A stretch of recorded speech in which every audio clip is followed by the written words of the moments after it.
అనంతపురంలో జరుగుతున్న సభ కోసం ఆర్టీసీ బస్సులు నడపడంతో సాధారణ ప్రయాణికులు అనంతపురం జిల్లా రాయదుర్గం బస్టాండ్లో తీవ్ర ఇబ్బందులు ఎదుర్కొన్నారు. డిపో పరిధిలో 56 బస్సులుండగా ఇందులో 38 బస్సులు సభకు ప్రజలను తరలించేందుకు కేటాయించారు. దీంతో అరకొరగా ఉన్న బస్సులతో అనంతపురం, కళ్యాణదుర్గం, బళ్ళారి, కనేకల్, ఉరవకొండతో పాటు పలు గ్రామాలకు వెళ్లేందుకు వేచి ఉన్న ప్రయాణికులు గంటల తరబడి పడిగాపులు కాయాల్సి వచ్చింది. గత్యంతరం లేక అనేక మంది ఆటోల్లో గమ్యస్థానాలకు ప్రయాణించారు.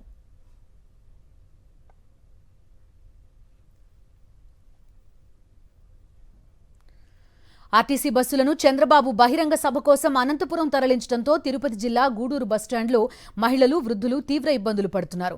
డిపోలో ఉన్న 70% బస్సులను అనంతపురం తరలించడంతో గంటల తరబడి బస్సుల కోసం ఎదురు చూస్తున్నామని మహిళలు ఆవేదన వ్యక్తం చేస్తున్నారు. ఫ్రీ బస్ అన్నారు కానీ ఇక్కడ ఫ్రీ బస్ పథకం అమలు కావడం లేదని ఆగ్రహం వ్యక్తం చేశారు మహిళలు.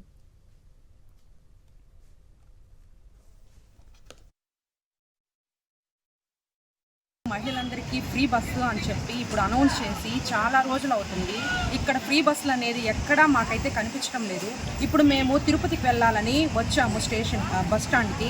ఇక్కడ అసలు బస్సులు అడిగితే అనంతపూర్కి వెళ్ళున్నాయి, అక్కడికి వెళ్ళున్నాయి, ఇక్కడికి వెళ్ళున్నాయి అని చెప్తున్నారు.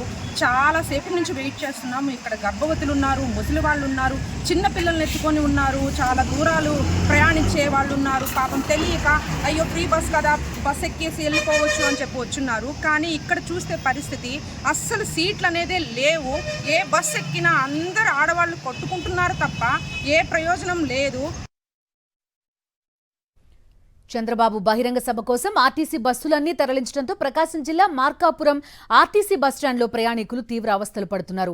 గంటల తరబడి ఎదురు చూసినా ఒక్క బస్సు కూడా రావడం లేదని ప్రయాణికులు ఆవేదన వ్యక్తం చేస్తున్నారు. బస్సులు రాకపోవడంతో చేసేదేం లేక కొందరు ఆటోల్ని ఆశ్రయించారు. మార్కాపురం నుంచి 41కి పైగా ఆర్టీసీ బస్సులు బహిరంగ సభకు మళ్లించడంతో ఒంగోలు, విజయవాడ, కడప, గిద్దలూరు మధ్య అత్యవసర ప్రయాణాలు చేయాల్సిన వారు తీవ్ర ఇబ్బందులు పడుతున్నారు.